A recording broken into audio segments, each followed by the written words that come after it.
Bonjour les amis, je suis très heureuse de vous retrouver pour des échappées belles bourguignonnes. Je vous laisse admirer autour de moi les magnifiques vignes du Clos de Vougeot. La Bourgogne viticole s'étend sur près de 230 km et offre parmi les vins les plus réputés au monde. Nous allons revisiter ensemble les grands classiques de la Bourgogne, dans ce terroir d'exception, cette terre d'épicuriens que j'aime énormément. Alors suivez-moi pour cette nouvelle balade entre Côte d'Or et Saône-et-Loire.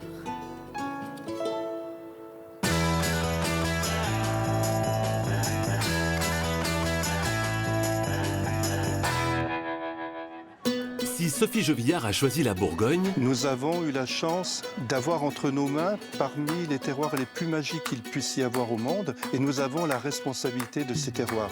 ça n'est pas par hasard. J'ai vu des belles bouteilles dans la cave. Ici, c'est une cave exceptionnelle, Ouais. la plus grande de Bourgogne. Une cave qui fait 5 km de long pour 2 hectares. Une terre de vigne qui ne manque pas d'arguments. Ce que j'ai préféré jusqu'ici, c'est la viande de bœuf cuisinée au vin rouge. Et qui donne parfois le vertige. Tu vois Sophie, là on arrive juste au-dessus de Beaune, les fameux hospices de Beaune avec les toits magnifiques. On est très proche des vignes quand même, Pierre. Dans une région où modération rime naturellement avec passion, Un bon vin est un bon vin. Un vin avec une émotion est une autre chose. Et les seules émotions que j'ai eues dans ma vie, pratiquement, c'est avec des vins de Bourgogne. On a une super matière première. On est parti sur un millésime de grande qualité. La vendange, c'était quand même une fête, c'est quand même la consécration aussi de toute une année de travail à la vigne. Et pour nous, c'est l'apothéose, quoi. Donc ça doit être festif. Sophie mène l'enquête Est-ce que c'est vrai qu'on soignait les malades avec du vin ici? Ces tuiles, elles sont d'origine ou pas? et fait sauter les bouchons. Tu as vu les tonneaux en arrivant? Ah bah écoute, on peut pas les rater, hein. Échappée belle bourguignonne, Allez, check. un excellent millésime. Bienvenue en Bourgogne. Magnifique!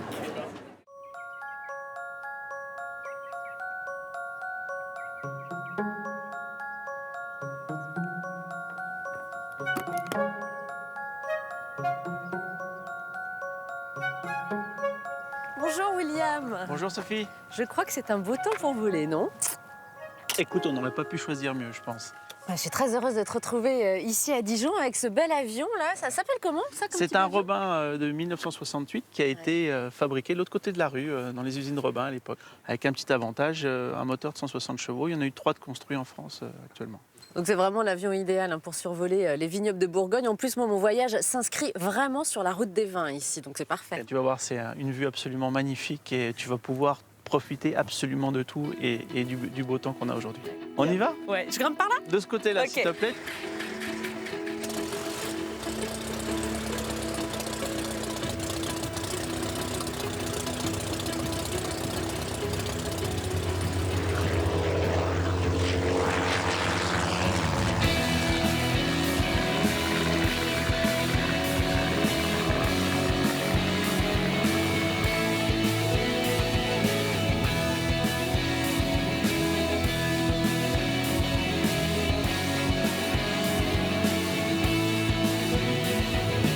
Là, on voit bien que cette route des vins, c'est vraiment une succession de villages, une succession de vignobles comme un grand ruban. On est en train de survoler le Clos Vougeot. Ah bah c'est là où j'ai commencé ma balade. Je suis très heureuse de le voir aussi sous cet angle. C'est magnifique.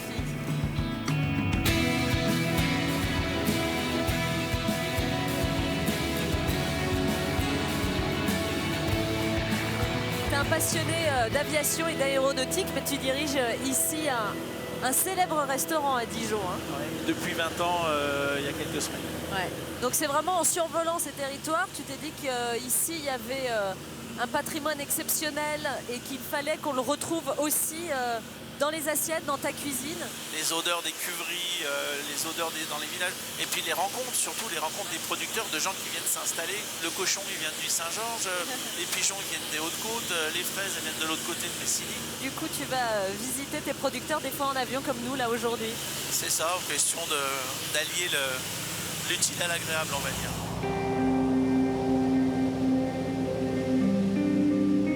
Alors là, c'est absolument sublime ce qu'on est en train de survoler. On voit qu'il y a vraiment des nuances de couleurs. C'est vraiment des vins spécifiques par parcelle.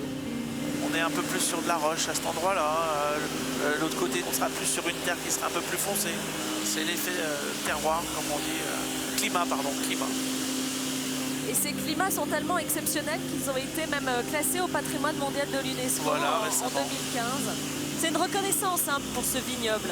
C'est un peu comme la cuisine en France, partout où on va, je suis en Bourgogne, les vins, mondialement, partout où je suis passé. Tout le monde connaît les vins de tout le Bourgogne. monde. Là, voilà, on est... Moi, de toute façon, j'ai décidé de me faire une balade traditionnelle. Tu vois, je me suis dit, la route des vins, Dijon, Beaune, les grands crus Ah bah là, t'es et un grand chef. J'ai bien fait, non? là, t'es en plein dedans.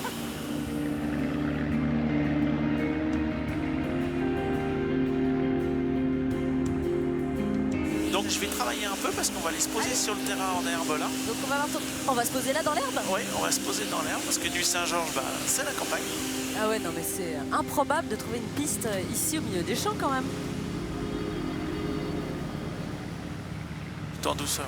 Décollage en douceur, atterrissage en douceur.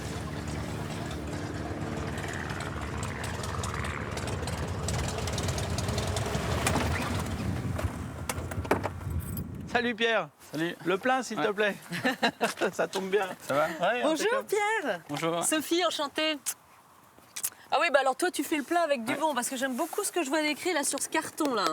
C'est une petite cuvée qui est à côté des Grillades Chambertin. C'est vraiment un vin prestigieux là. C'est assez prestigieux, on va dire. Ouais, il y en a 600 bouteilles pour le monde entier, donc c'est par-ci par-là. Et du coup, il y en a Des 6 ou 12 qui vont Ah, d'accord. chez William à Dijon. Là, j'ai eu la chance de survoler ces vignobles de Bourgogne qui sont absolument exceptionnels. À chaque climat son vin ou pas? Bah, c'est quasiment ça, parce que du coup, on a 8 hectares et demi, on a 36 parcelles différentes que sur le village de Gevrey. Et c'est vrai que chaque parcelle, vraiment, la structure du sol est différente et chaque cuvée a vraiment ses caractéristiques et sa personnalité. Il y a vraiment une typicité à cet endroit-là et c'est ça qui est vraiment intéressant. Les terres différentes Ouais. du dessus. Bon, en tout cas, ton chef sommelier doit attendre son Oui, vin. on va y aller. Ça, c'est une livraison chic. Hein. T'en as beaucoup comme ça, des grands chefs qui viennent chercher leur vin en Ah, c'est avion. pas courant, non? C'est pas courant, hein. Il est pas banal, hein, ce William. Hein. C'est ce qu'il faut. Ouais. Bon, bah, je m'occupe de la livraison, du coup. Tu Hein? charges aussi? Ah bah, je charge aussi. C'est parfait. Merci Pierre. Tout, Hein. ouais. Merci Pierre.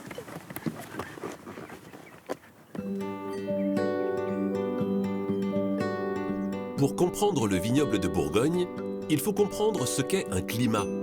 Attention, rien à voir avec la météo. Pour un bourguignon, un climat est une parcelle. Les plus connus s'appellent Romanée-Conti ou Chambertin. De Dijon à Centenay, on en compte 1247, une mosaïque qui structure le paysage. Étienne Grévaux est viticulteur.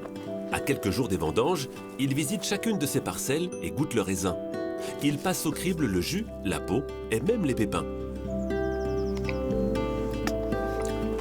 Le pépin, il est encore un peu vert, pas suffisamment brun.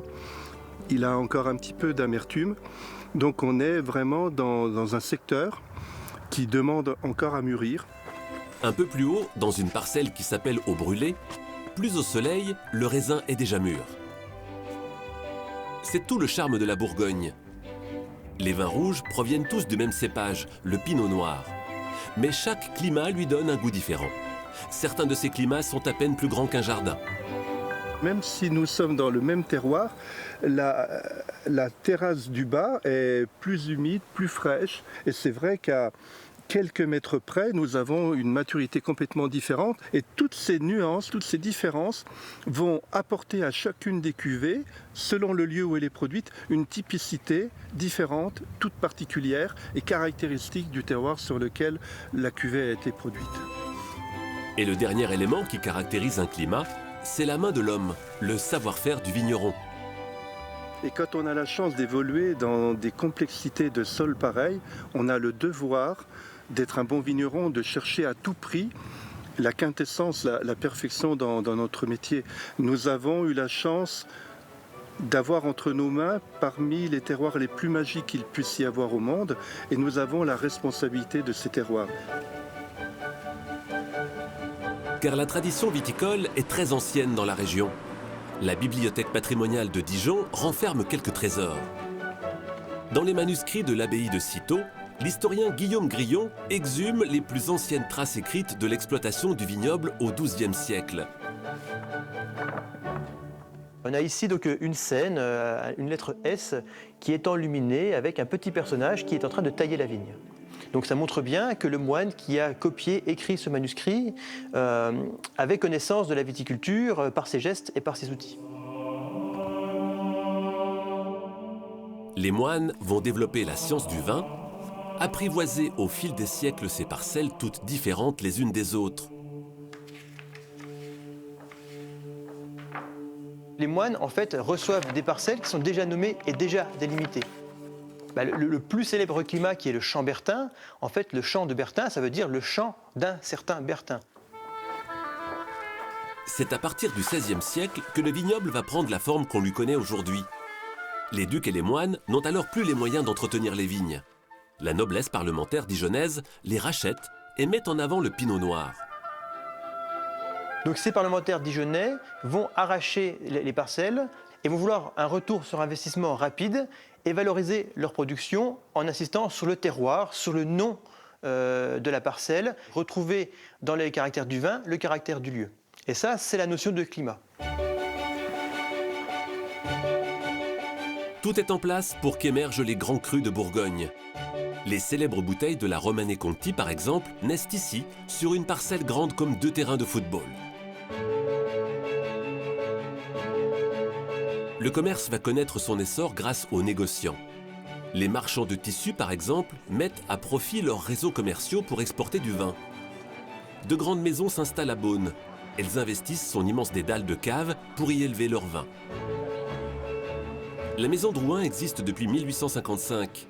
Véronique Drouin, l'arrière-petite-fille du fondateur, gère avec ses frères un immense patrimoine viticole. On va faire une petite promenade sous la vieille ville de Beaune. Donc je vous invite à me suivre. Elle fait régulièrement visiter les caves et parle autant des vins que de ces lieux fascinants. Alors là, on a 2 petites caves qui ont beaucoup d'histoire.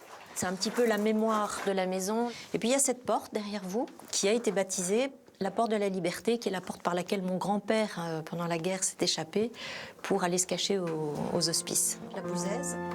En Bourgogne, les négociants ne se contentent pas de vendre leur vin. Ils ont rapidement acheté des vignes et sont devenus eux-mêmes producteurs. Véronique débouche ici un Clos des Mouches 2012. C'est la première vigne achetée par mon grand-père en 1921. On voit des petites abeilles. C'était en fait un clos dans lequel il y avait des ruches et c'était le Clos des Mouches à miel. Moi, j'ai pas appris ça dans les livres. J'ai appris ça à déguster avec mon père et déguster et redéguster et déguster à l'aveugle et me tromper. On a des pieds qui sont des racines, hein. On descend, on est vraiment enraciné. Chaque vigneron ici est très très attaché à son terroir et à la valorisation de ses terroirs. Les Bourguignons ont eu la chance de naître sur ces sols à la qualité unique. Mais c'est bien leur travail qui a fait de ces climats une richesse inscrite au patrimoine mondial de l'humanité.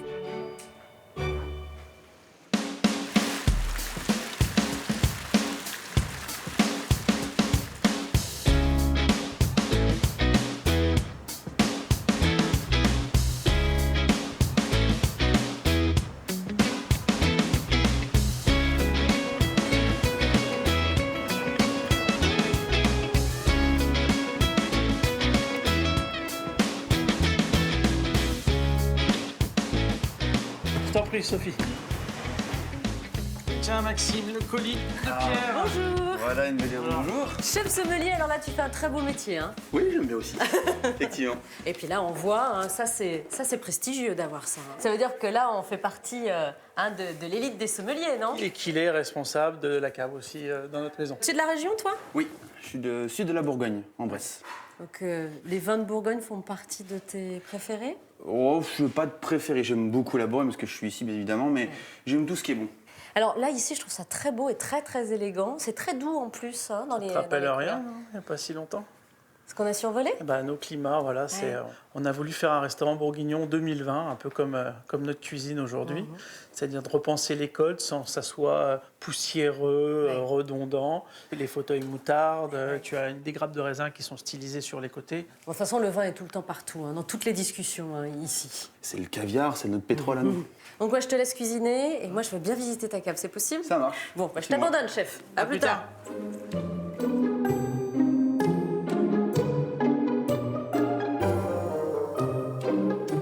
Et voilà, on est dans le sein des saints là. Hein. Et ouais, voilà. Eh ben regarde, hop, là, tu vois. Bon, elle a trouvé sa place là. Hein. Voilà, ouais, elle va dormir encore pour 3-4 ans. Ah, quand même, tu vas la laisser aussi longtemps comme ça en cave avant de servir la bouteille. Ouais, souvent, quand ils sont jeunes, c'est un peu comme des adolescents. Ça peut être très bien, sauf que c'est un peu tout fougueux et des fois, ça a besoin d'être reposé. Et après, quand ils commencent à atteindre leur maturité, là, on atteint des vins beaucoup plus calmes et on atteint la finesse du pinot, quoi. Ou du chardonnay, bien évidemment.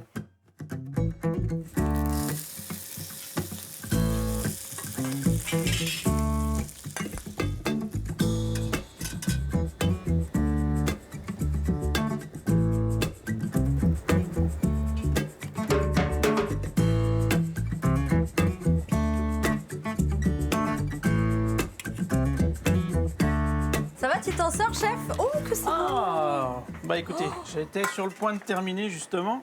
J'ai vu des belles bouteilles hein, dans la cave. Oh Oui, là je là. pense que Maxime a Oh bien là achalandé. là là là.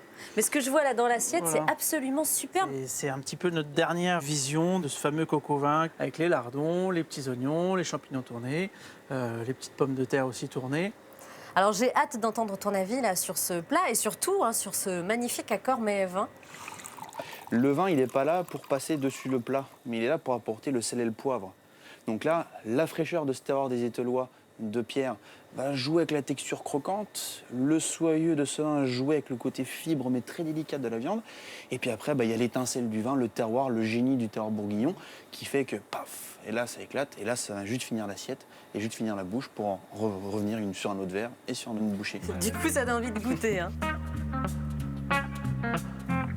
Je vais quand même pas te donner des baguettes, on est en Bourgogne. Hein. Ah, attends, je prends ça, je prends un petit champignon avec.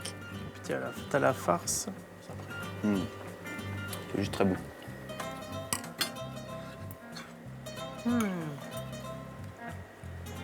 Ah oui, c'est très très bon. On retrouve vraiment toutes les saveurs. Hein. Et puis avec le vin, ça fait ressortir le persil en final. Ça Là, on est en rafraîchit. Bourgogne. J'ai plus envie de vous quitter, moi, du coup, maintenant. Eh bien, écoute, moi, il va falloir parce que j'ai un petit peu de travail quand même. En revanche, je vais pas te laisser toute seule. Si tu pars dans les rues de Dijon, oui. J'ai une amie qui s'appelle Émilie qui a fait ça, qui est absolument fantastique. Le Duc, Le Duc. Dijon City Guide, Voilà. Made in Bourgogne. J'aime Très beaucoup. Allez vous faire voir chez les Ducs, les fameux Ducs de Bourgogne. Je vais l'avoir de ta part. Merci Ça marche. beaucoup. Merci beaucoup. Je suis très heureuse d'avoir fait ta connaissance. Merci beaucoup pour cette magnifique Pareillement. journée que j'ai passée en ta compagnie.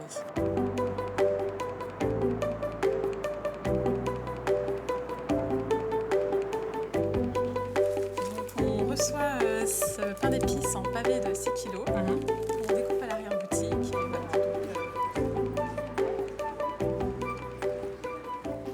Bonjour mesdames. Émilie. Bonjour. Bonjour, Oui. c'est William qui m'envoie. T'as fait prévenu. Regarde ce que Plus ou j'ai dans moins. les mains. Bravo. Ton guide. Bonjour mademoiselle. Sophie, enchantée. Là, on est vraiment dans la plus ancienne fabrique de pain d'épices. Ouais, c'est ça, vrai c'est la plus ancienne fabrique. Et puis, ce qui est rigolo, c'est qu'en fait, toujours un lien avec les Ducs à Dijon. Et si le pain d'épices est arrivé jusqu'ici, c'est aussi parce que Philippe Lebon a eu un coup de cœur chez nos amis flamands. Et quand il est rentré à Dijon, il a dit à son pâtissier je veux le même. Ça, là, je Voilà, veux ça, là, je veux ça, là, je veux mon. La maison a été créée en 1796. Ouais. Donc le pain d'épices était fabriqué ici, dans les caves. D'accord. Donc c'est voilà, c'est toujours la même maison. Maintenant, on a plusieurs boutiques, mais celle-ci est d'origine. Je peux vous faire déguster la nonette. Donc c'est une autre spécialité de Dijon. Parfait. C'est un pain d'épices glacé et fourré à la confiture. Une petite nonnette et c'est reparti. Bah, merci beaucoup. Hein. Merci à vous, passez une très bonne journée. Merci. On continue notre balade? Ouais, c'est parti. On va découvrir Dijon à ma façon. Ton Dijon. Exactement. Allez, on y va.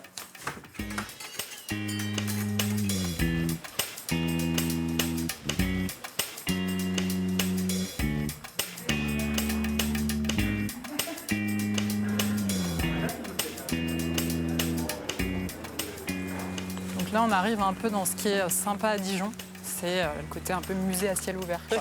Et tu passes de quelque chose de très médiéval, très typique avec les maisons à colombage, à un hôtel particulier un peu plus classe, plus discret, dans lequel d'ailleurs on va pouvoir rentrer. Oui, à Dijon, il ne faut pas hésiter à pousser un petit peu les Exactement. portes et être un peu curieux. Ah, qu'est-ce que c'est beau! Oh, ah, c'est magnifique. Hein, avec ces deux lions là à l'entrée. 2 lions à l'extérieur Et comme tu vois, il y en a un qui a disparu à l'intérieur. C'est étrange ça, c'est vrai qu'on n'en voit plus qu'un quand on est ici. On est vraiment sur un principe d'illusion d'optique en fait. Plus on va reculer, plus finalement on va le voir apparaître.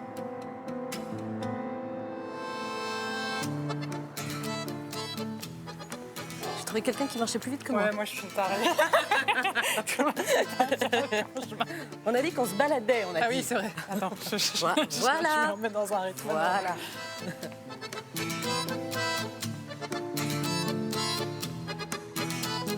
Ouais, Dingovino, c'est un peu mon caviste chouchou. Ah, il doit être dans ton guide alors. Ouais, dans les cavistes, la partie rouge. Dingovino, tout beau, tout bio. François et Lydia sont comme des poissons dans le pinot. J'aime beaucoup cette expression pour les cavistes. Donc des cavistes qui sont aussi vignerons.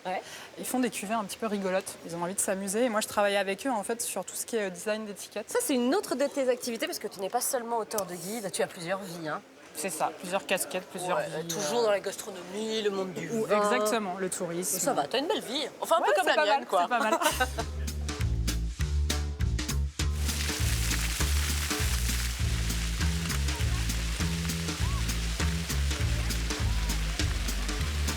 Tu vois, là, on arrive en fait place de la Libération et on retrouve en fait cette forme demi-cercle, hémicycle, comme on avait à l'hôtel particulier.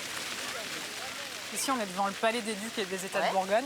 C'est un bâtiment qui a été construit à plusieurs époques et effectivement, la tour emblématique de Dijon, c'est la tour Philippe le Bon. Allez, on se tente quand même l'ascension de la tour. Il n'y a que 316 marches. Ah, tu passes devant, ma cocotte. Ah bah, je vois là une plaque qui commémore l'inscription des climats du vignoble de Bourgogne à l'UNESCO. C'est quand même un événement et une consécration. Hein. Oui, une consécration pour le vignoble et aussi pour Dijon. Il y a eu jusqu'à 1500 hectares de vignes à Dijon.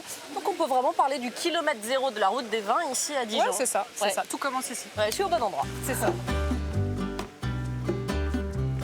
Combien de marches là, tu m'as dit? 316. Ah oui, quand même. 46 mètres de haut quand même. Tu montes vite, te dis donc. Hein. Ouais, je suis entraînée.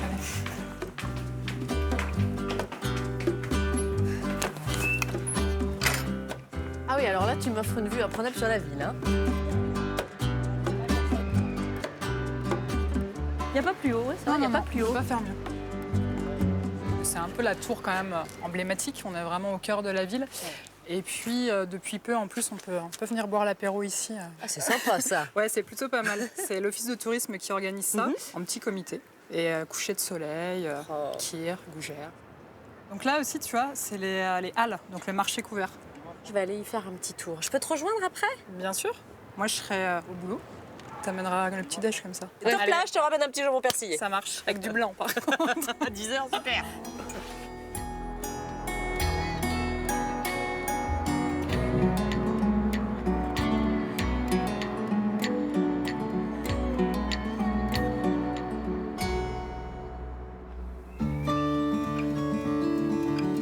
Alox-Corton, Meursault, Pommard, tous ces noms de villages chantent aux oreilles des amateurs de vin. En France, bien sûr, mais aussi à l'étranger. Les Bourguignons savent mettre les petits plats dans les grands pour accueillir cette clientèle. Barbara et sa fille, Jennifer, sont californiennes. Elles ont choisi la formule grand luxe, un 4x4 rutilant et une œnologue rien que pour elles. En route pour une visite VIP de la Côte de Beaune. Ici, vous avez la plus grande parcelle de grands crus de toute la Bourgogne. C'est à la fois du rouge et du blanc, et en tout, ça représente 150 hectares. Cette visite permet de mieux comprendre comment fonctionne le vignoble bourguignon, savoir déchiffrer des étiquettes parfois mystérieuses. Nous avons traversé Pernan-Vergelès. Maintenant, nous sommes juste là. Les Californiennes peuvent enfin mettre un paysage sur les vins qu'elles dégustent. Nous voulions en savoir plus sur les vins de Bourgogne. On est venu souvent en France, dans d'autres régions, et nous voulions voir à quoi ressemblait la Bourgogne. Je ne pensais pas que c'était si vallonné. En Californie, nos vignobles sont bien différents, donc c'est une nouvelle expérience pour nous. Chez nous, tout est plus ou moins plat. Céline leur apprend à déguster et à identifier les différences entre deux vins produits parfois à quelques dizaines de mètres de distance. Vous ne sentez pas qu'il est un peu plus boisé? Vous devez percevoir une petite note toastée. Même raisin, même producteur et pourtant deux vins très différents. Bourgogne. Jennifer, Barbara et domaine Denis Père et Fils. Les vignerons de Bourgogne portent une grande attention à cette clientèle qui deviendra ensuite leur meilleure ambassadrice. Venir en Bourgogne, pour eux, c'est vraiment l'excellence. Ils repartent, ils remercient plusieurs fois, ils prennent des photos. Ils m'envoient des photos après avec les bouteilles qu'ils ont ramenées. Donc c'est vraiment une relation particulière. La Bourgogne n'attire pas que les touristes. Nous voici à Dijon. La School of Wine, l'école du vin de Dijon, accueille chaque année une centaine d'élèves étrangers venus des États-Unis, d'Australie ou d'Asie. Parmi eux, Ryuichi. Ce Chinois de 25 ans entame un master en management du vin. Il va passer 1 an en Bourgogne. Mais pour l'instant, comme les autres, il ne connaît pas grand-chose de la région. L'année commence par un jeu de piste pour découvrir Dijon. La Bourgogne, c'est vraiment la destination ultime pour nous. Si tu veux étudier le vin rouge, tu dois absolument venir ici. Leur immersion dans la gastronomie bourguignonne les mène chez un fromager à la découverte du Bria Savarin. Ryuichi goûte tout avec bonheur. Ce que j'ai préféré jusqu'ici, c'est la viande de bœuf cuisinée au vin rouge. Rien au chapitre des mauvaises expériences, jusqu'à l'époisse au lait cru.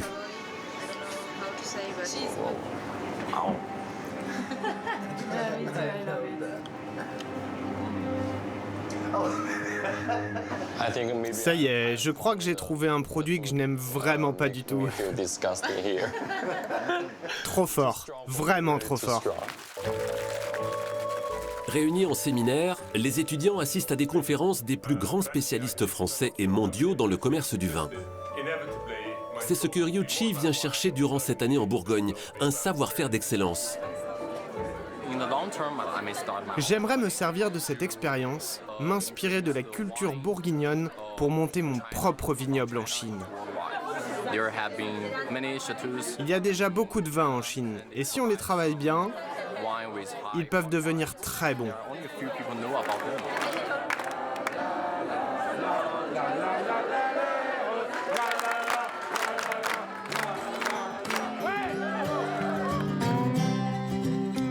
Les Bourguignons sont très attachés à leur terroir et à leur tradition, mais ils sauront toujours faire une place à celui ou celle qui s'y intéresse.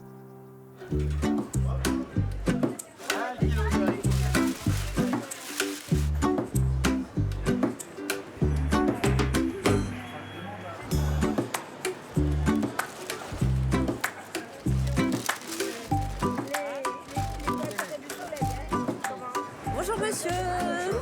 Je cherche du persillé, du jambon persillé. Je crois que je suis à la bonne adresse là. Exactement. Vous faites partie de la confrérie des Chevaliers de Saint-Antoine et vous êtes médaille d'or. Nous avons été primés en 2011. Félicitations. Hein. Merci beaucoup. Qu'est-ce que vous utilisez là comme viande? De l'épaule de porc. D'accord. Du vin blanc, du vinaigre et un petit peu d'ail. Est-ce que c'est long à préparer? C'est très long à cuire. C'est ça le secret en fait. Voilà. Ouais. Merci beaucoup. Voilà. Très bonne journée. Merci, au revoir. au revoir. Au revoir.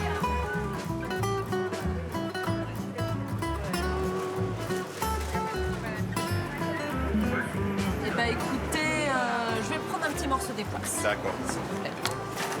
Merci beaucoup. En vous remerciant. Bonne journée. Au revoir. Ah, bon.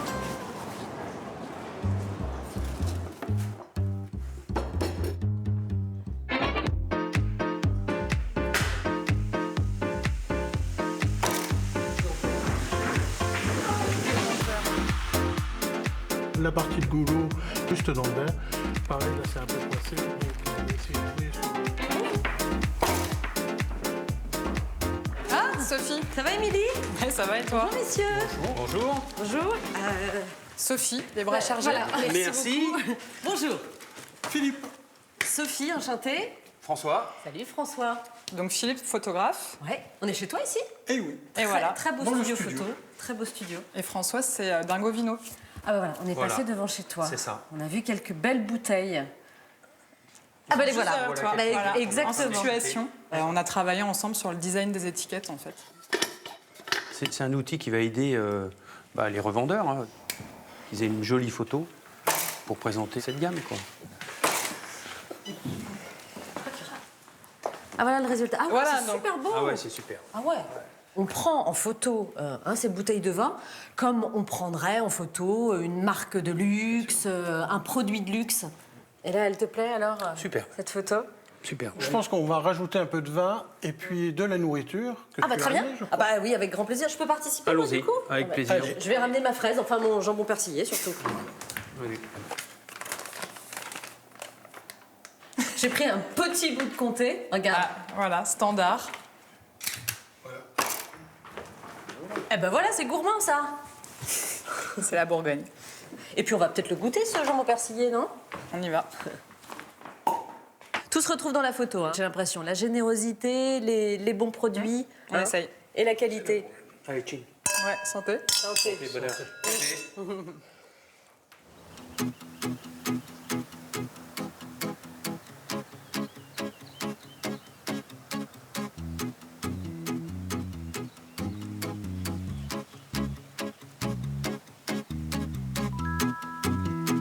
C'est agréable de se balader ici à vélo, là, hein, au milieu des vignes.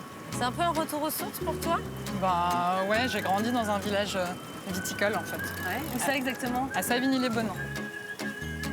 Mais tu as toujours, toi, connu ces paysages. Déjà enfant, tu faisais du vélo peut-être dans ce genre de décor? Bah exactement. Ouais. Au bout du jardin de mes parents, il y avait des vignes. Donc c'est un peu notre jardin, quoi. Quand même, quand on se balade là, ici, là, sur ces routes des Grands Crus, on se dit qu'il y en a pour des sous autour de nous. Hein. C'est vrai, ça. hein. Ouais, bah là, on est vraiment en plus au cœur des Grands Crus de Gevrey-Chambertin. C'est l'appellation où il y a le plus de Grands Crus. En Bourgogne, il y en a 9. Et effectivement, les prix peuvent s'envoler un peu. Ouais. Donc c'est toujours un peu troublant de se dire que là, juste à côté, derrière le mur, il y en a pour des millions. Quand on voit tous ces raisins, là, on aurait envie de s'arrêter, aller prendre une grappe, croquer un petit grain, mais je crois qu'il vaut mieux pas faire ça. Ouais, il vaut mieux pas le faire. La dernière fois que je l'ai fait, il y a prescription, hein, je devais avoir 5-6 ans. J'ai piqué un sécateur chez mes parents, j'ai pris un seau, je suis allée me servir dans les vignes au-dessus de chez mes parents, qui ont eu la honte de leur vie quand je suis revenue avec mon seau rempli trop fier, genre c'est bon, je vais remplir la panière à fruits. Un cadre de vie quand même qui est relativement agréable. Ouais, c'est chouette. Et justement pour t'échapper, pour t'évader un petit peu quand tu n'écris pas tes guides, quand tu n'es pas en séance photo, qu'est-ce que tu fais alors? Bah, dans le coin, vélo, un peu d'escalade aussi. En fait, tu as des falaises tout le long, ce qu'on appelle des combes, en fait, qui viennent rythmer le vignoble. Et tu peux grimper, tu as pas mal de voies tout au long. C'est des spots d'escalade assez connus. Hein.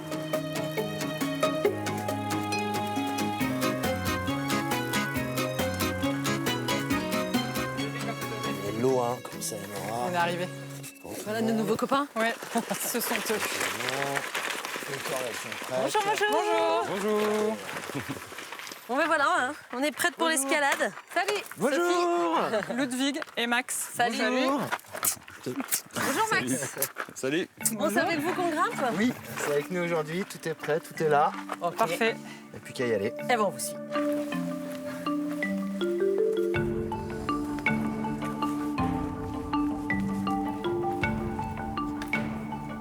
Bon allez, c'est parti pour l'escalade. Les casques en premier. Ok.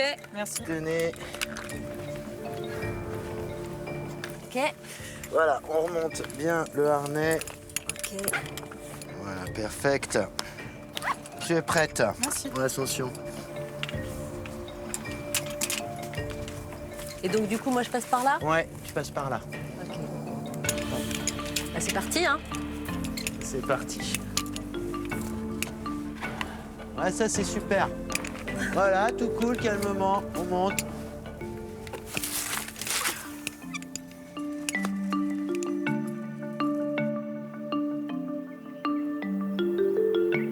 Franchement, là, on a une vue exceptionnelle. William a eu une très bonne idée de nous mettre en contact toutes les deux. Je crois aussi. Ouais, tu l'embrasseras de ma part. Ça marche. Allez, check. Défi réussi.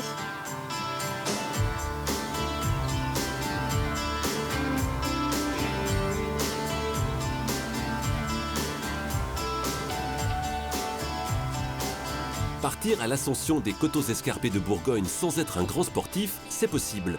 Pour monter, une main au milieu. Vas-y, mettre bien ton pied au milieu. Quelques minutes de prise en main du Segway. Et pour freiner, pour en arrière. Vous voyez, tout le monde y arrive. C'est pas sorcier pour l'instant. Bruno peut emmener son petit groupe en balade au-dessus de Savigny-les-Beaunes. On commence à monter dans les coteaux prestigieux, ce qu'on appelle les cabottes. C'est des maisons en pierre, des anciennes maisons de vignerons. Les randonneurs empruntent les chemins agricoles et gagnent rapidement les hauteurs. Ils accèdent à des paysages réservés habituellement aux vététistes. Tout est magnifique, hein. La balade, la vue, tout est vraiment splendide. Et en plus, on va pas très très vite, donc à la rigueur, on peut profiter. Ouais, c'est super sympa. On fait en face, la main au milieu, et on descend. La visite se termine par une animation très ludique au milieu des vignes. Alors, la promenade était bonne. Belle clarté, hein, il fait beau. Hein. Alors, en face de vous, c'est la colline de Corton. Et c'est uniquement là qu'on va trouver les grands crus, Corton et Corton-Charlemagne. Sylvain Fauvet a installé des tonneaux qui exhalent les arômes les plus courants du vin. Le jeu consiste à identifier les notes de fruits rouges ou d'agrumes. Et pour ça, il n'est pas nécessaire d'être un spécialiste. Des notes aussi un peu plutôt végétales, mais de sous-bois. Ça va sentir la mousse, la terre, l'humus. Celui-là, c'est quand vous êtes dans la forêt, vous allez le ramasser. Ça veut dire le champignon? Eh ben, c'est le champignon. Ah, d'accord. Ah, le champignon, la chanterelle, la girole. Je vois pas celui-là. Je n'ai pas trouvé. C'est pas le plus facile. Hein. Ah, la framboise. Je trouve ça plutôt sympa de retrouver des odeurs qu'on peut retrouver en dégustant des vins, tout simplement. En ayant vu les vignobles, effectivement, quand je vais ouvrir une bouteille de vin, je vais me rappeler de ce que j'ai vu aujourd'hui. Je pense assez certain. Le no-tourisme est une activité majeure en Bourgogne.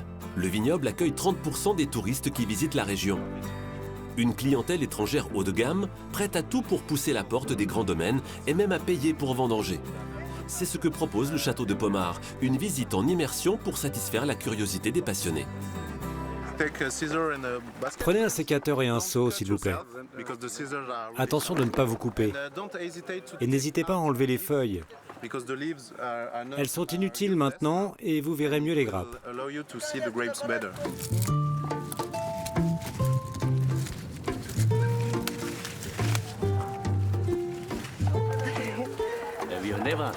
On n'a jamais eu l'occasion de venir dans un endroit comme ça, où on peut participer aux vendanges. C'est pour ça qu'on est venu ce matin, pour être là du début à la fin.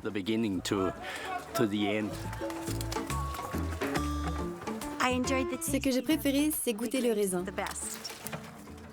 Le couper, c'est amusant aussi, mais il ne faut pas que ça dure trop longtemps. La suite se passe en cuverie. Le groupe partage les secrets du maître de chai et goûte le jus de raisin avant la fermentation. Cette parcelle a été coupée hier. Pour moi, c'est un jus frais. Je leur montre un peu qu'on peut apprécier un jus de raisin un peu comme un vin. Il y a un dicton qui dit que la passion ne vaut que si elle est partagée, non? On est des passionnés, moi j'en suis mordu, mais j'aime bien partager. Il faut aussi démystifier. Voilà, on fait du vin, on est des paysans, on montre comment c'est fait. Mais en Bourgogne, il n'y a pas que le vin. Les villages regorgent de châteaux et belles demeures qui méritent le détour. Le réalisateur Gérard Houry ne s'y est pas trompé quand il a choisi l'hôtel de ville de Meursault pour installer la commandantour de la Grande Vadrouille. Aujourd'hui, une visite suit les traces de Bourvil et Louis de Funès dans le village. Imaginez-vous ici, pour le tournage du film La Grande Vadrouille, la commandantour juste en face de vous. Et puis nous avons nos véhicules d'Allemands qui sont tous stationnés ici en rang, de part et d'autre de la place. Les figurants de l'époque sont devenus des stars locales. Charles et ses camarades étaient pompiers de Meursault au moment du tournage. Ils ont joué leur propre rôle dans le film à bord de la Bousine, ce véhicule qui était déjà une pièce de collection en 1966. On était à la disposition de Gérard Houry, qui disait hop, les pompiers, il fallait tout de suite être. Il fallait qu'on soit prêt. Qu'on soit prêt. Et Bourvil venait vers nous discuter, nous racontait des histoires qui rigolaient. Il les racontait tout en rigolant. lui-même. Les 3 hommes vont partager le quotidien des stars pendant une semaine et participer à la fameuse scène de l'incendie de la Kommandantur. Et il y avait une fusée là, pour simuler la flamme, et finalement elle a mis le feu sur la porte qui a brûlé complètement. Le cinéma s'est pensé à la réalité. Personne alors n'imaginait le succès qu'aurait le film et qu'il ferait de Meursault une étape particulière sur la route des vins.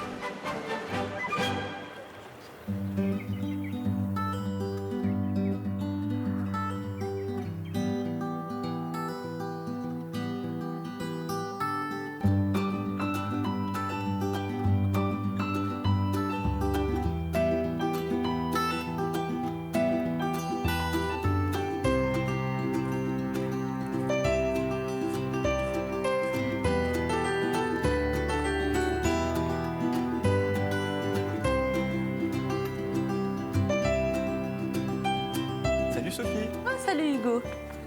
Ça va et toi? Très bien. Ça se passe bien ta balade en Bourgogne? Bah, écoute, oui, j'ai envie de dire forcément. Et puis ici au Clos de Vougeot, je suis ravie d'être là parce que j'ai commencé ma balade ici. J'ai eu la chance de survoler ce magnifique endroit. J'avais envie de le visiter. Puis là, je suis fascinée par ces énormes pressoirs. Tu as trouvé la jolie pièce avec ces 4 beaux pressoirs. Ouais. Ils sont 4 dans la pièce. On peut les voir là-bas. Aux 4 coins, oui. Et donc, c'est des pressoirs du 15e siècle. Et ici, on les utilise encore un petit peu. Ah bon, ils fonctionnent toujours? Ils fonctionnent toujours. On les utilise une fois par an, lors des vendanges, pour perpétuer la tradition. Alors Hugo, il faut que tu me racontes quand même en 2 mots l'histoire passionnante de ce Clos de Vougeot. Alors oui, le Clos Vougeot, donc, qui est le berceau des vins de Bourgogne, là où le vin de Bourgogne est né. Donc ça date du XIIe siècle. En 1100, c'est les moines de l'abbaye de Cîteaux qui ont reçu ces terres et donc qui ont commencé à développer les vins ici, à Vougeot. Ça, c'est absolument sublime d'avoir ça, C'est là. magnifique. Et puis ça date des mêmes périodes que les pressoirs dont on a parlé. Ceux-ci, on ne les utilise plus. Tu peux voir qu'il y a des jours entre les. Ah oui, entre donc les ça lattes de fonctionne bois. plus, là. Le vin passerait à travers. Exactement. D'accord. C'est un savoir-faire ancestral qu'on a gardé et on fabrique toujours et des cuves en bois et aussi, surtout, ce qu'on appelle ici des pièces, qui sont les tonneaux. D'accord. Voilà, qui sont en chêne, c'est le même bois Ouais. et on utilise la même technique.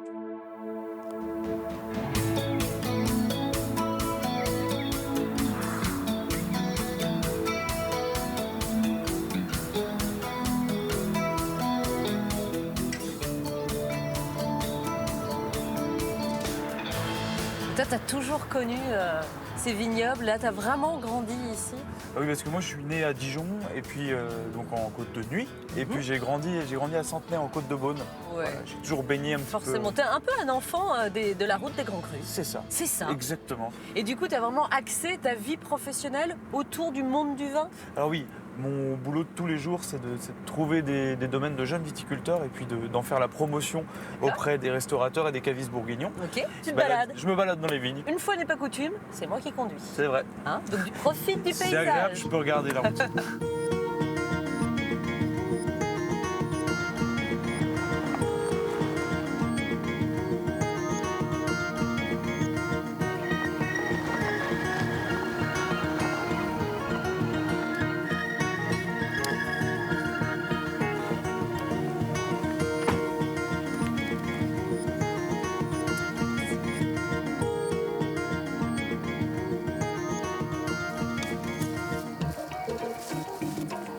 Bonjour. Bonjour. Sophie, enchantée. Bonjour Jérôme, ravi de te rencontrer. Comment vas-tu? Bonjour Hugo. Bien. Ça va, on est au travail pour choisir les arbres pour les futurs tonneaux 2021-2022. Ah d'accord, parce que quand on cherche un tonnelier, finalement, c'est en forêt qu'on le trouve. C'est mieux. Le font pas tous. Et qu'est-ce que tu étais en train de faire là? Tu fais un repérage, l'arbre est à maturité pour que Je tu marque puisses les l'utiliser. diamètres moyens à partir de 2 mètres du sol et la hauteur d'exploitation. Alors combien de tonneaux on va pouvoir faire là-dedans? 7 tonneaux. Ah quand même? Oui, j'arrive à lire exactement quel type de nœud, quel type de défaut qu'il y a à l'intérieur. Alors ça, la lecture d'un arbre, ça m'intéresse. On observe l'écorce. Ouais. Jusqu'aux premières branches, on arrivera à faire les plus beaux mérins. Et par la suite, avec l'écorce qui commence à onduler, on arrivera à faire les fonds des tonneaux. Le mérin, qu'est-ce que c'est exactement? Ce sont les pièces de bois étanches qui vont servir à faire les tonneaux avant de devenir des douelles. La douelle, c'est le mérin qui est usiné. creusé à l'intérieur, daulé à l'extérieur. Là, je vois qu'on a devant nous un arbre absolument magnifique. Celui-là, j'espère que vous ne le couperez jamais. Jamais. C'est un chêne remarquable qui a environ 300 ans. Ouais. Il est référencé dans le domaine national. Je suis sûr qu'on pourrait faire plein de tonneaux avec. Mais... J'étais sûre que tu pensais à ça. Non, mais c'est terrible. Hein. On a dit qu'on ne le couperait pas, celui-là. Non, on peut pas le couper.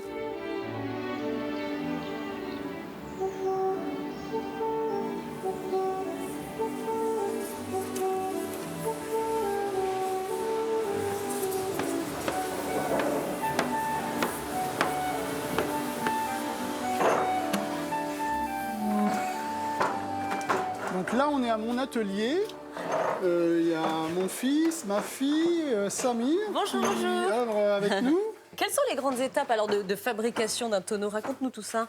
Alors, on fabrique le mérin. Donc c'est ça, le mérin. Une fois que le mérin est scié, on le transforme en douelle par une machine qui usine sur les 4 faces. Donc là, on a un tonneau entier là déjà. Développé. Développé. Voilà. Comme un livre ouvert en fait. Ok. Donc maintenant, on va le monter. Tous les 3? Tous les 3, on va monter le tonneau. Voilà, il faut toujours que tu tiennes celle-là. Bon, jusque-là, tout va bien. Voilà. Bon, Samir, qu'est-ce que t'en penses? C'est bien. Il s'en sort bien, le petit? Très bien. Ok. Moi, je suis contente d'être à ma place. Hein. Ouais. Tu me dis quand je prends le relais?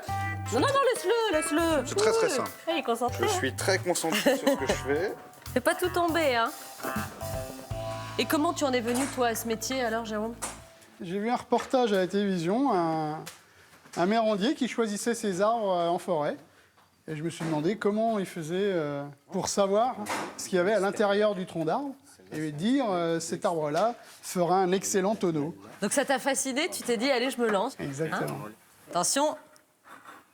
Tatin! Tu vois. Alors l'étape suivante, c'est le cintrage. Donc là, vraiment, le tonneau va commencer à prendre sa forme.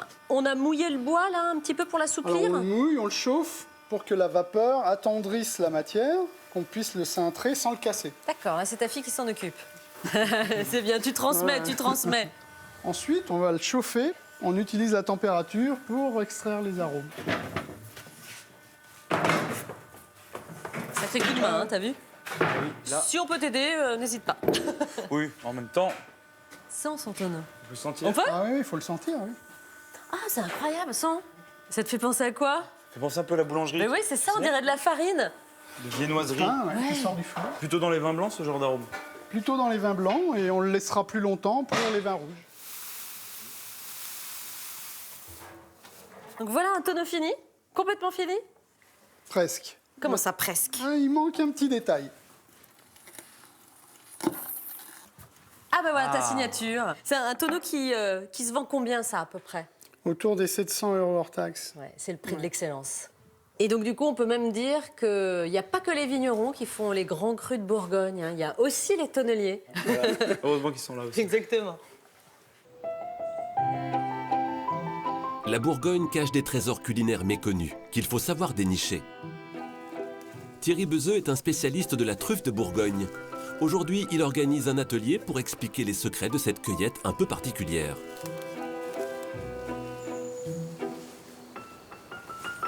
Allez, va chercher. Cherche. Elle est où la truffe? Ici, pas de truffière. Le précieux champignon pousse naturellement. Cherche. Encore faut-il savoir le trouver. Stop. Non, hop. Alors ces chiens-là, les Lagotto, vont chercher la truffe naturellement. C'est une race de chiens qui cherche la truffe depuis 800 ans. Et donc, génétiquement, ils vont chercher la truffe pour la manger. Voilà. Vous voyez que cette truffe, elle est plutôt blanche, crème à l'intérieur. Donc c'est encore qualité truffe d'été. Nous, ce que l'on attend de truffe de Bourgogne, c'est de la truffe qui va être marron à l'intérieur, avec des odeurs plus fortes. Là, pour l'instant, elle a une odeur légère de noisette. Voilà, c'est très léger. Voilà. Les découvertes continuent en cuisine. Yann, le fils de Thierry, prépare une recette étonnante, un tiramisu où la truffe vient remplacer le café. La truffe de Bourgogne a une caractéristique, c'est qu'elle a un petit goût qui est aussi agréable en sucré qu'en salé. Et donc voilà, elle est un petit peu subtile, elle est douce et souvent elle est plus facile pour les gens qui ne connaissent pas la truffe à découvrir, car elle va moins vous sauter sur le palais tout simplement. Le côté gras du mascarpone et le côté noisette de la truffe, les deux, ça marche très bien en sucré.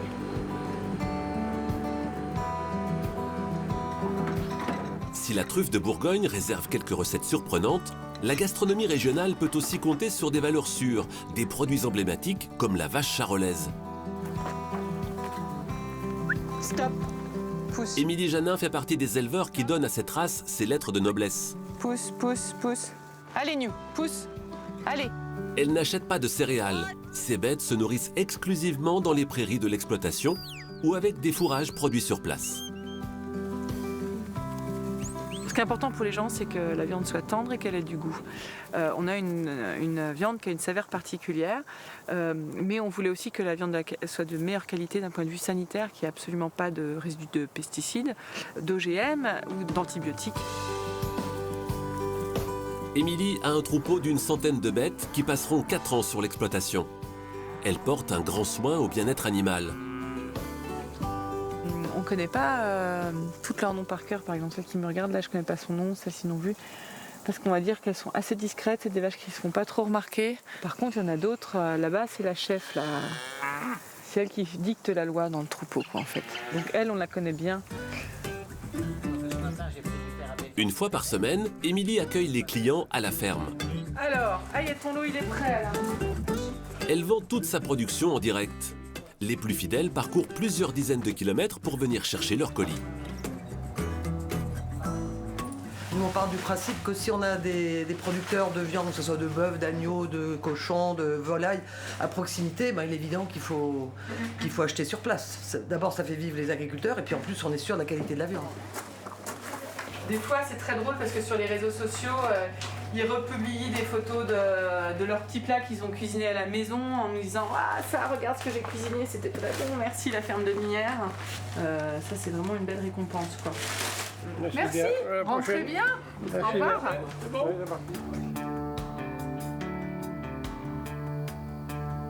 Faire venir les clients jusqu'à lui, c'est aussi le pari qu'a fait Frédéric Ménager. Donc là, voilà, on a des belles carottes. Là, c'est de la jaune du Doubs. Elles sont sucrées. Frédéric avait une belle carrière de chef dans de grandes maisons. Mais travailler les produits des autres ne lui suffisait plus. Alors en 2002, il saute le pas et choisit la Bourgogne pour installer sa ferme auberge. Aujourd'hui, son exploitation est autosuffisante. Là, il y a du fenouil. On a du basilic sacré. On a des petits soucis, là. Ça, c'est des petites fleurs, elles sont super bonnes. Et puis quand je vois tout ça, je me dis, ah bah tiens, oui, on pourrait faire ça avec ça, ça, hop, comme ça, voilà. Tout naît là. Cette idée lui est venue en s'intéressant à des races de volailles qui tombaient en désuétude.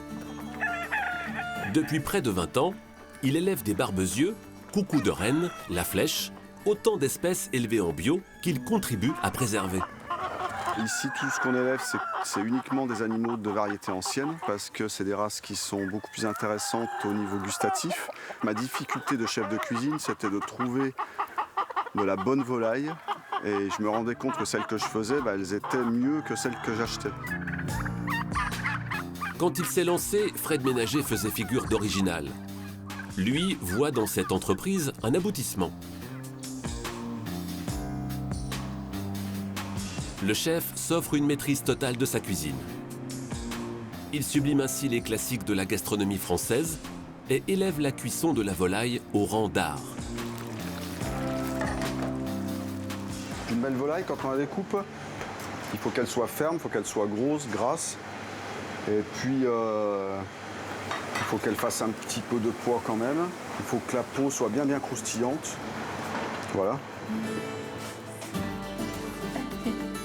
Des produits locaux de qualité, de magnifiques auberges pour les mettre en valeur, la Bourgogne développe une gastronomie de terroir, compagnon de voyage idéal sur la route des vins.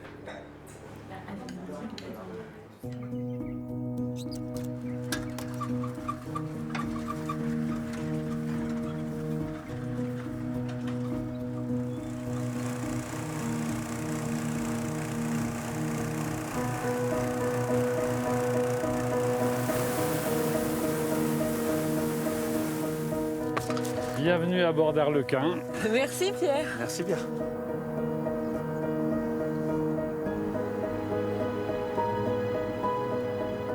Alors, quelles sont tes sensations là? Je suis très heureux de voir le paysage comme ça par cette matinée de soleil, c'est magnifique.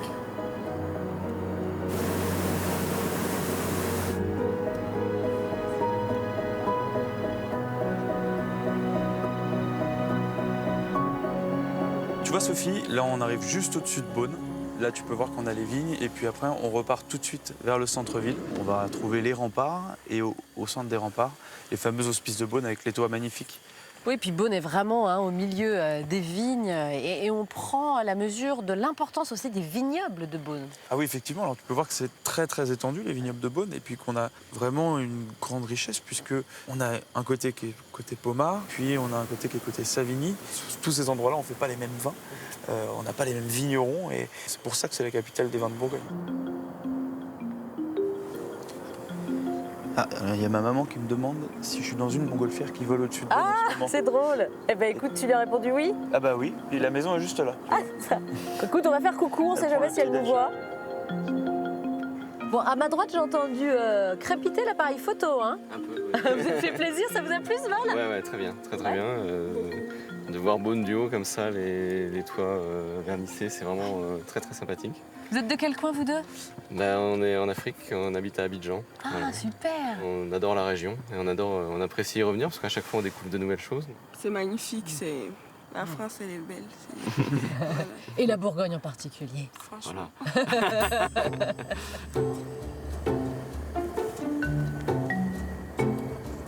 On est très très proche des vignes quand même, Pierre. Oh, on va être même plus près encore.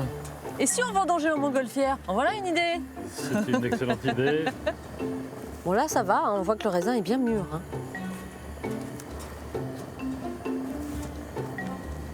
Ça s'appelle se poser... Dans les vignes. C'est ça. En tout cas, tu nous as fait un atterrissage très original. Hein. Oui. Sur une route entre deux vignes. Merci beaucoup pour ce vol.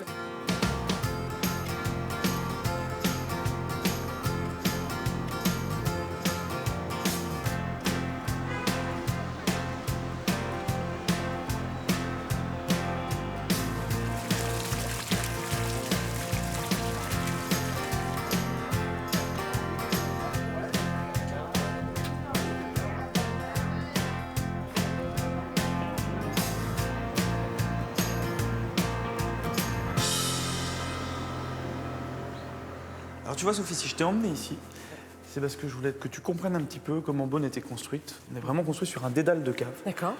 C'est un vrai gruyère en dessous. Et tu vas mieux comprendre en descendant justement dans une de ces caves. Parfait. Ah, les fameuses caves patriarches.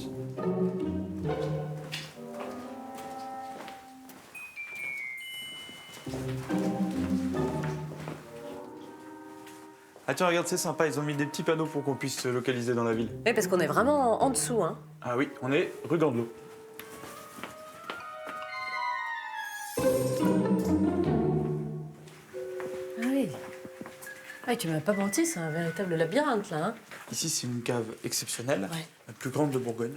Voilà, c'est une cave qui fait 5 km de long. Ah oui. Pour 2 hectares. Et là, je vois qu'elles sont très très bien rangées. Tu sais de quand date la plus ancienne bouteille qu'il y a ici? Elle date de 1904. À mon avis, celui-là, on le goûte pas, hein. On le laisse, on le laisse en cave. Et les origines de ces caves, c'est quoi? Alors, c'est des caves qui datent du XIIIe siècle pour les plus anciennes. Et puis après, ils se sont agrandis au fur et à mesure. Et les caves actuelles, celles de Patriarche, elles datent de 1870.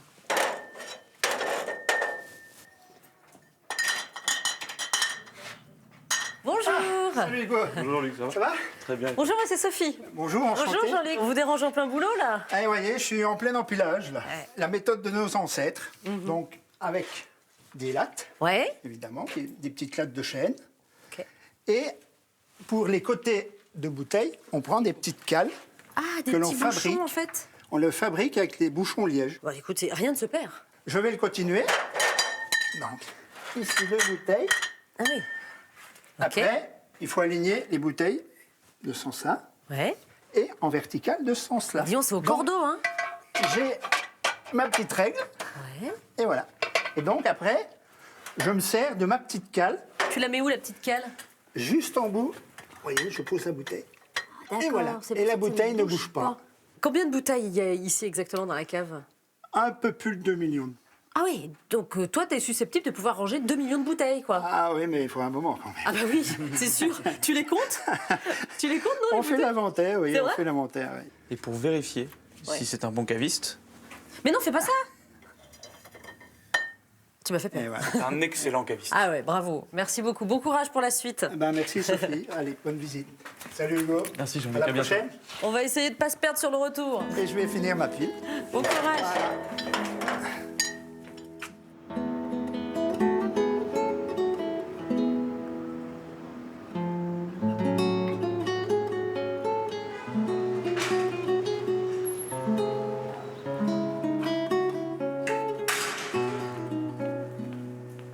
Oh là là, qu'est-ce que c'est bon. Ah, salut Bruno. Bonjour. Ça va? Ça va bien? Alors Sophie, je te présente Bruno, qui est chargé des collections ici, qui est un passionné vraiment du lieu. Alors tu m'arrêtes si je me trompe, mais au départ c'est vraiment une histoire de générosité, hein, ces hospices de Beaune qui avaient été créés, si je ne m'abuse, hein, pour offrir des soins aux plus pauvres. Tout à fait, oui. C'est un hôpital donc, qui a été créé par Nicolas Rollin, qui était le chancelier du duc de Bourgogne, pour accueillir 30 malades. Autant les malades pauvres étaient soignés gratuitement, alors que les malades qui étaient plus fortunés pouvaient être accueillis dans des chambres particulières. Et donc, ils avaient quand même des soins payants. Et ensuite, on les incitait à donner donc, des terres, des forêts, mais aussi des vignes. Donc, il y a 60 hectares qui sont exploités en direct, encore aujourd'hui. Est-ce que c'est vrai qu'on soignait les malades avec du vin ici? Oui, c'est vrai que le vin, ça rentrait un peu dans les soins, puisque le vin était par lui-même beaucoup plus sûr, plus sain que l'eau, qui pouvait être polluée. Petit passage secret. Tout à fait. Petit passage juste pour aller au comble. Oh là là, Voilà. que c'est beau. Et là, vraiment, la charpente est d'origine? Oui, elle est du XVe siècle et en plus, on a la date d'abattage, 1446. Ah, c'est beau comme tout. On est aux premières loges, là. Oui, hein. complet. Ces tuiles, elles sont d'origine ou pas? Et non, elles ne sont pas d'origine, parce que ce bâtiment a pratiquement 6 siècles d'existence et forcément, les matériaux n'ont pas cette résistance, tout au moins pas les matériaux de toiture. Elles ont été changées au début du XXe siècle, en 1901-1904. Voilà, ici, donc, nous avons tout un stock de tuiles anciennes et des tuiles de 1900. T'as vu, on a vernissé que la partie visible, en fait, de la tuile. Oui, même un petit peu plus, parce qu'en fait, les tuiles se recouvrent 2 fois. Donc, Ah on oui. ne voit que le tiers de la Fais tuile. voir. Voilà. Ah, t'es c'est la poussière, c'est ça? Bah, il y a un peu de poussière, hein, ici. Ici, on a encore l'ancienne horloge. Autre vestige d'époque. Et j'ai la clé. Pour accéder au mécanisme. Ouais. Elle rythmait vraiment la vie de l'Hôtel-Dieu.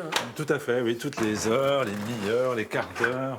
Donc là, elle fonctionne pas parce qu'il faudrait pouvoir la remonter tous les jours, c'est ça? Oui, Exactement. Voilà, il faudrait que quelqu'un vienne toutes les 12 heures pour remonter l'horloge. Tu devrais revenir, toi, Moi, toutes les 12 heures. J'habite pas loin, j'adore ça, je peux le faire.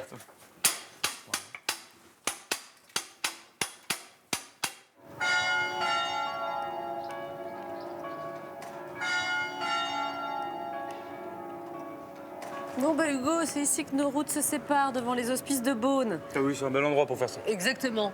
J'étais très heureuse d'être en ta compagnie. Merci pour tout, Moi en aussi, tout j'ai cas. passé un très bon moment. On se retrouvera peut-être bientôt sur les routes de Bourgogne. Avec hein? plaisir, tu Qui reviens sait? quand tu veux. Merci À pour ton bientôt, accueil. Sophie. Ciao, Au Hugo. revoir.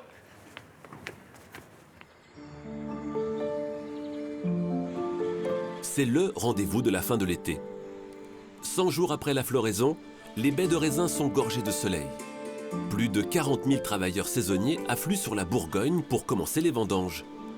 Bon, vous êtes prêts? Tout le monde a le sourire ce matin? Ouais, ça va. Vous avez bien dormi? Laurent Ligné est vigneron à Moret-Saint-Denis. Il accueille son équipe de coupeurs et commence par une petite leçon. Donc on a 20 rangs à faire ici. Et il faut couper tous les raisins, même les petits. C'est les meilleurs, c'est les plus concentrés. Mais la main dessous, mettez pas votre main dans le raisin, parce que là c'est blessure fréquente. Et là, voilà, même ces petits grappillons-là, vous les coupez. Je montre le petit grappillon, ça c'est très bon. Alors ça fait pas beaucoup de vin, mais malgré tout, ça en fait un peu. Allez, on est parti! Ils sont étudiants, retraités. Certains prennent même des vacances pour venir travailler dans les vignes. Pour beaucoup, les vendanges sont une parenthèse, une semaine de rencontres qui mélange les âges, les sexes et les classes sociales. Mais elles peuvent aussi susciter des vocations, dans une filière qui manque cruellement de main-d'œuvre. C'est un domaine qui m'intéresse vraiment. Et je trouve qu'il n'y a rien de mieux pour apprendre que d'être sur le terrain. Ici, on n'a pas de chômage en Bourgogne, hein, donc avis aux amateurs, ceux qui veulent venir travailler en Bourgogne, il y a à faire, et souvent des métiers intéressants et passionnants, parce qu'on touche à la fois le métier de la vigne, de la culture, de la terre, mais aussi le métier de la cave, donc il y a vraiment un métier très varié.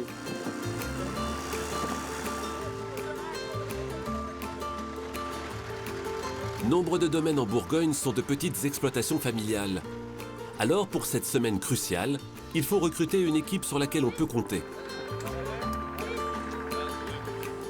Au domaine Confuron, les vendanges durent une dizaine de jours. Le temps de récolter des raisins répartis sur 15 appellations. Ce matin, Louis emmène son équipe dans une parcelle de premier choix. C'est une parcelle de Vosne-Romanée premier cru. Et le nom du lieu-dit, c'est les Beaumonts. Donc les Beaumonts, parce qu'on est un peu sur le dessus de la colline, donc on domine vraiment, on a une super belle vue sur les villages de la plaine et Vosne-Romanée en contrebas. Moi, c'est une parcelle que j'affectionne beaucoup. C'est très calme, très paisible. Les vendangeurs ont commencé tôt car la journée s'annonce très chaude. Courber le dos, porter les seaux, le travail est difficile, mais se fait dans une bonne ambiance. Ici, les gens se connaissent et reviennent parfois depuis des années.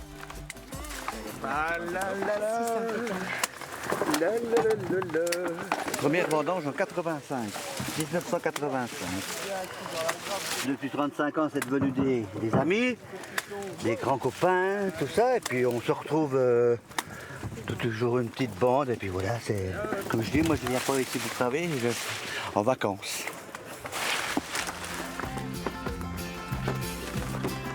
Les journées de travail sont longues. À 10 h du matin, l'équipe s'offre une pause. Boulommier. Sophie, la mère de Louis, les rejoint avec un encas salutaire. Elle a toujours un petit mot pour chacun. Abbé, how are you?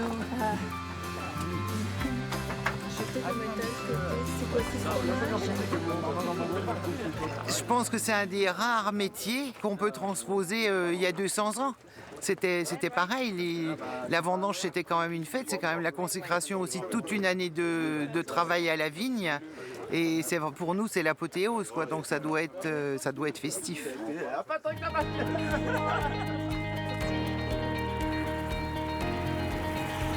Quand ils arrivent au domaine, les raisins sont triés. Il faut enlever les feuilles et les baies pourries ou grillées par le soleil. Alain est en charge des vinifications. Il se fait alors une première idée du futur millésime. On est sur une qualité de vendange exceptionnelle, quoi. C'est vraiment, on est sur des fruits mûrs, on voit la couleur des raisins, un peu le bleu nuit qui est magnifique. On a une super matière première. Après, à nous de faire le boulot derrière pour assurer mais on est parti sur un millésime sans doute chaleureux, mais de grande qualité.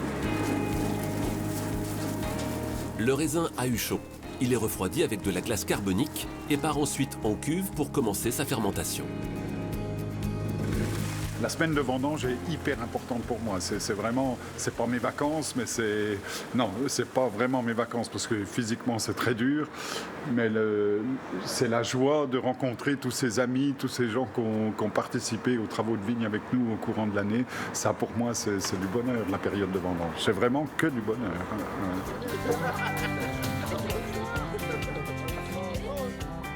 Tout le monde est de retour après une longue journée. Coupeurs, porteurs, personnel en cuverie et en cuisine, ils sont une quarantaine tous les jours.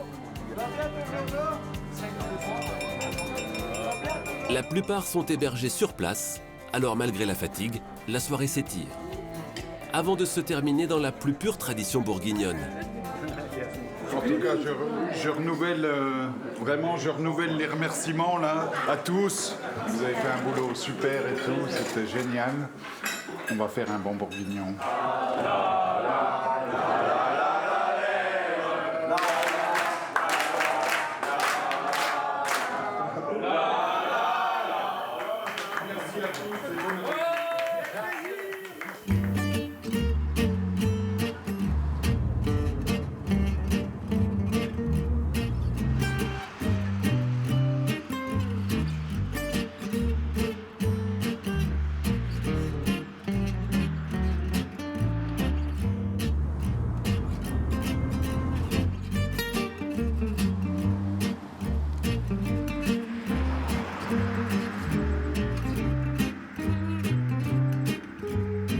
Tout ce qu'on voit ici, ça c'est le vignoble de Luny.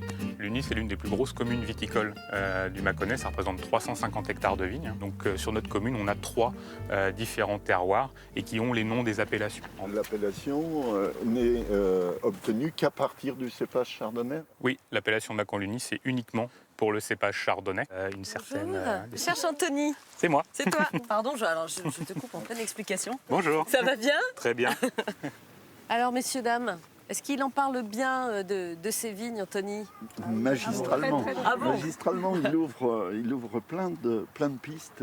Pourquoi autant d'appellations dans un terroir comme celui-là, relativement restreint? Quels sont les signes de bonne santé d'une vigne? La santé de la vigne, elle se juge par rapport à la feuille. La feuille, c'est la carte d'identité de la vigne. Sur les feuilles, en fait, on peut tout voir. On peut voir les maladies, le mildiou, l'odium, mais on peut voir les insectes, les araignées. On peut voir aussi s'il manque quelque chose dans le sol. Alors, comment se porte ton raisin, là, en ce On a moment? beaucoup de toutes petites baies. Et ça, c'est une bonne nouvelle ou pas une bonne nouvelle? Qualitativement, c'est une très très bonne nouvelle parce que en fait, tous ces petits grains vont être très concentrés. On aura des arômes très intenses. Par contre, niveau quantité, cette année, ce sera sûrement une toute petite année. Voilà. Alors, est-ce que vous l'avez goûté, vous, messieurs, dames? Ah oui, déjà? Alors, pas attendu, J'ai moi. apprécié. On a pu attendre. Alors, quel est votre avis? Il est très sucré. Ouais. Vraiment, je trouve qu'il est très sucré. Très concentré. Concentré, Petit sucré. grain, mais... Et est-ce que tu as vu les tonneaux en arrivant? Ah bah écoute, on peut pas les rater, hein. C'est magnifique. Donc voilà notre tonneau. Oh, que c'est mignon! Donc on a à la fois un grand lit, 2 petits lits. Donc nous, notre objectif, c'est aussi de pouvoir accueillir des familles. C'est très chaleureux, très agréable et vraiment très original, hein, en plus. Alors, est-ce que tu es prête? J'aimerais qu'on aille à l'abbaye de Cluny ensemble. Écoute, avec grand plaisir. Eh ben, c'est parti. C'est pas très loin d'ici? Non, juste à côté.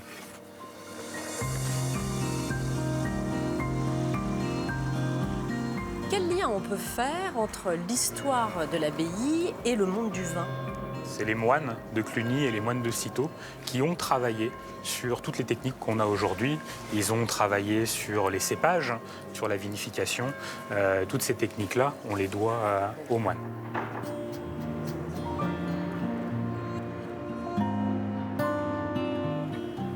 Anthony, je suis vraiment très contente d'être avec toi ici à l'abbaye de Cluny. Enfin, ce qu'il en reste.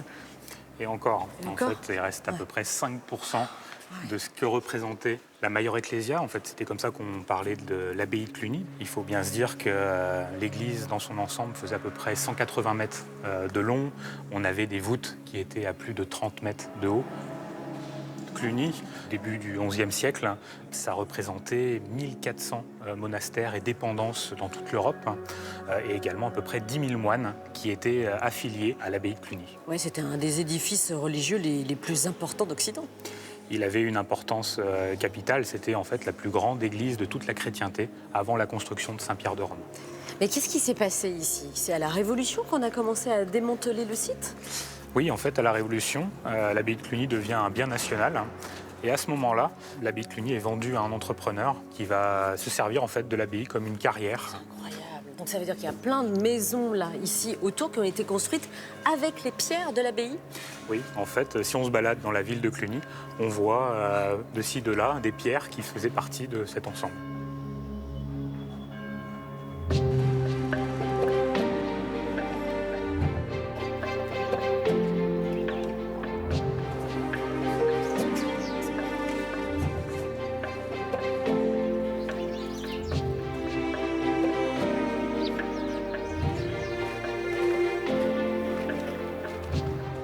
À Cluny, en fait, on a le cellier qui correspond à l'endroit où était rapatrié l'ensemble de la production qui venait du Mâconnais, qui venait du secteur, et tout était rapatrié ici.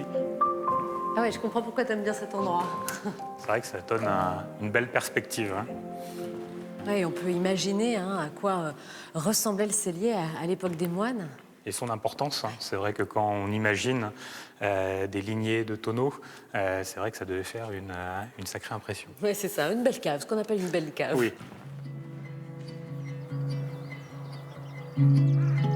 À la fin octobre, lorsque les vignes ont troqué leurs raisins contre les couleurs d'automne, un événement rassemble les amoureux du vin à Chalon-sur-Saône. Le 3e week-end du mois, la côte chalonnaise célèbre ses vignerons lors de la fête de fin des vendanges, la Paulée. Pendant 3 jours, la ville met à l'honneur les villages viticoles voisins et propose aux habitants comme aux visiteurs de déguster les premiers vins de l'année. Le petit liseré. Parfait. Laurent Cognard est président de la confrérie des embrasseurs du fin goulot de Montagny. La Paulée, c'est l'une des rares occasions pour sortir la tenue d'apparat et défiler dans la ville. Et voilà. Oh, c'est une cape qui est aux couleurs des vins blancs de Montagny. On a le jaune pour la minéralité, le vert pour la fraîcheur, ça représente plutôt nos terroirs et la grappe du chardonnay. Allez, on croit dans le beau temps, je ne remets pas la veste. Quelques gouttes ne suffiront pas à décourager les vignerons, eux qui sont habitués à travailler dehors par tous les temps. On a eu des vendanges qui étaient sous un temps magnifique. Et donc la Paulée, quand tout est rentré, après il peut pleuvoir. Donc c'est pas gênant. Donc là on est content de faire la fête, c'est pas grave même s'il pleut. Les villages de la côte chalonnaise sont organisés en sociétés de secours mutuels. Des associations de vignerons créées pour la plupart au XIXe siècle. Au-delà du folklore, elles ont joué et jouent encore un rôle social primordial.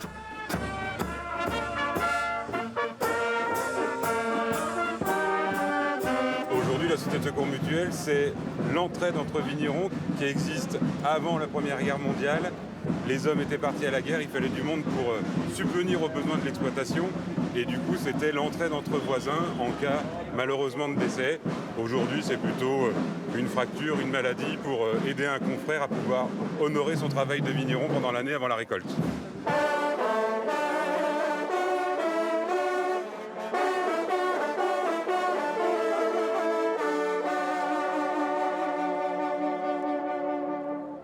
Allez les gars. Service au milieu, au milieu. Historiquement, la Paulée est le nom du repas que les vignerons offrent à la fin des vendanges. Ce soir, il faudra servir 250 convives. Service s'il vous plaît, on finit la table centrale là. En cuisine, c'est le coup de feu pour Cédric Burtin. Ce chef étoilé mène sa brigade tambour battant. Chaque geste est chronométré. C'est un challenge de servir autant de personnes en si peu de temps et d'arriver à respecter aussi l'image qu'on a d'un restaurant étoilé. Maintenant, on travaille sur une superbe qualité de produit, des goûts bien tranchés, quelque chose de fin. Le défi est de servir chaud. Service ici en premier, s'il vous plaît.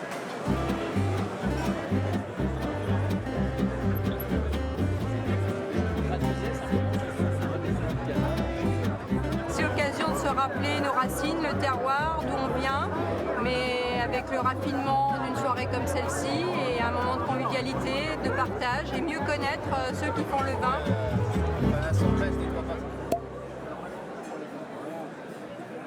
Par tradition vigneronne, que ce soit pour les Paulées, pour les Saint-Vincent, chacun amène les meilleures bouteilles de sa cave et on partage, les bouteilles circulent de table en table. Ça se fait en toute convivialité, on est là pour partager un bon moment et faire partager nos bons vins.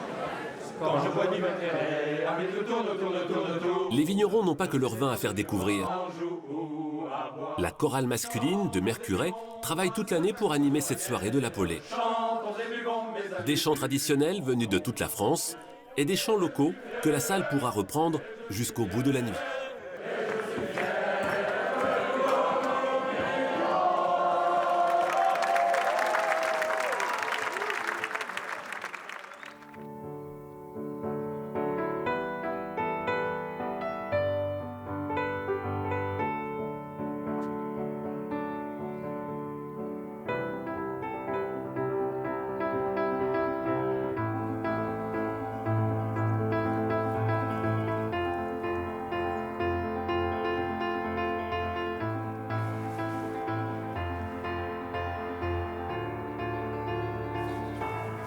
Bonjour. Bonjour. Je cherche Daniel, la maman d'Anthony. Elle est juste ici dans la cuisine. Ok, merci beaucoup. Bonjour Daniel. Bonjour Sophie. Ça sent bon dans ta cuisine.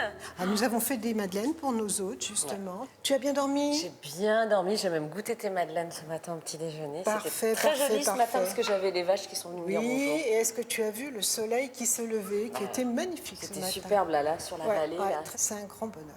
Eh bien, écoute, je m'apprêtais à aller au marché à l'Uni. Oui. Est-ce que tu voudrais m'accompagner? Avec grand plaisir. Eh bien, écoute, Je suis avec sûre qu'il y a plaisir, plein de je bons sens avec produits. toi. Oui, oui, oui, que des produits locaux. Mais il est joli ce petit village là entre vignes et forêt. Oui.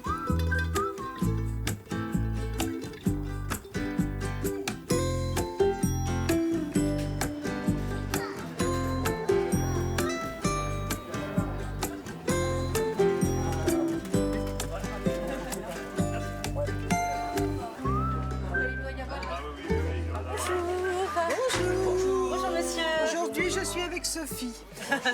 Bonjour, c'est comment votre prénom? Bonjour Jean-Pierre. Bonjour Jean-Pierre. Voilà. Moi, je voudrais des saucissons à cuire pour faire un bon repas typiquement maconnais, alors, bourguignon. pour combien de personnes? Bah écoutez, une dizaine. Il faut en mettre 3. 3. Allez, go. On va en mettre 3 comme ça. Ouais.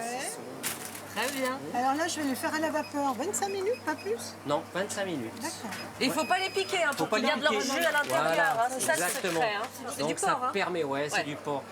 Et avec des petites pommes de terre, c'est excellent. C'est super bien.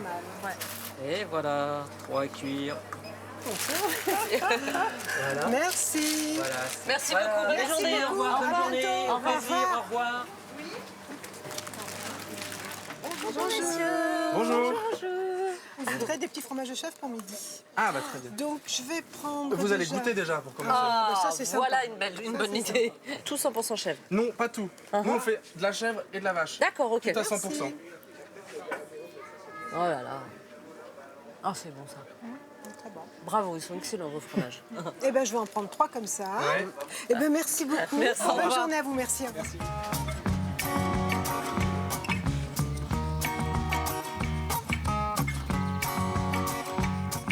Bon, bah, je vais pouvoir t'aider en cuisine maintenant, Daniel. Après ce beau marché.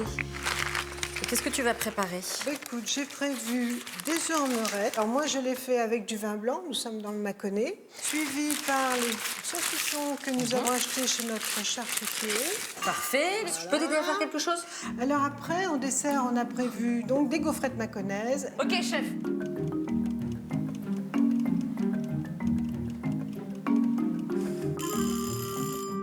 Ouais. Hey. C'est pas mal. Ouais, pas mal là, du tout. Mais t'as fait ça toute ta vie, c'est pas possible. Très bien. Hop là.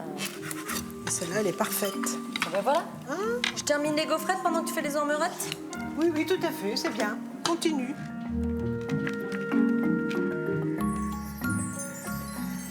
Tout va bien? Tout va bien, regarde comme ils sont beaux.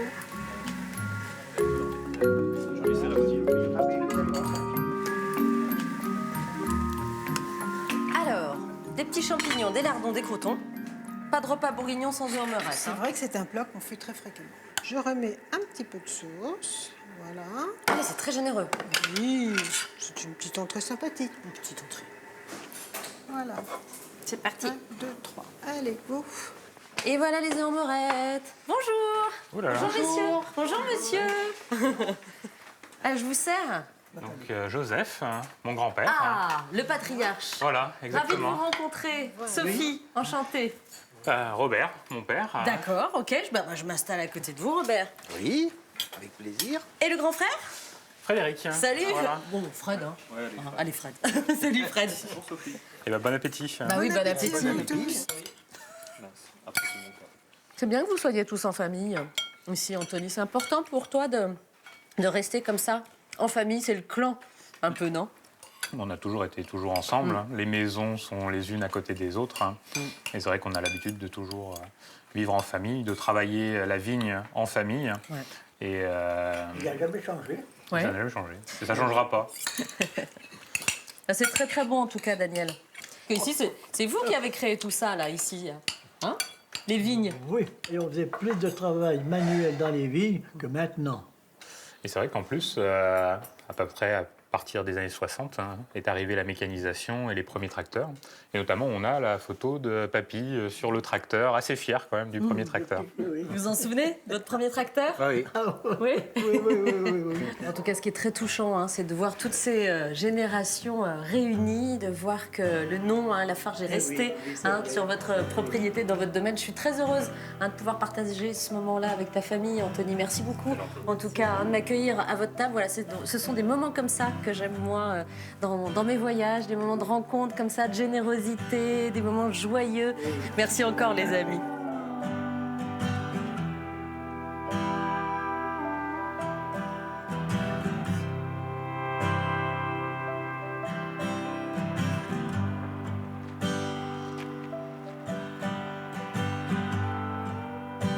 Voilà les amis, il est déjà l'heure de nous dire au revoir. Malheureusement, j'espère que cette belle balade en terre bourguignonne vous aura plu. Alors nous avons commencé nos aventures en Côte d'Or, au milieu des vignobles de la route des Grands Crus. Et nous terminons ici, au milieu des vignes du Mâconnais. En tout cas, je voulais remercier tout le monde, William, Hugo, Émilie, Anthony et tous les autres de m'avoir accueilli ici. Je trouve que c'est une excellente nouvelle que les climats de Bourgogne aient été classés à l'UNESCO, car il s'agit vraiment d'un patrimoine absolument exceptionnel. Si vous voulez revivre ces aventures, eh bien vous le savez, il y a le replay. On peut aussi se donner des nouvelles sur les réseaux sociaux. Je vous dis donc à très bientôt et comme d'habitude, faites de beaux voyages.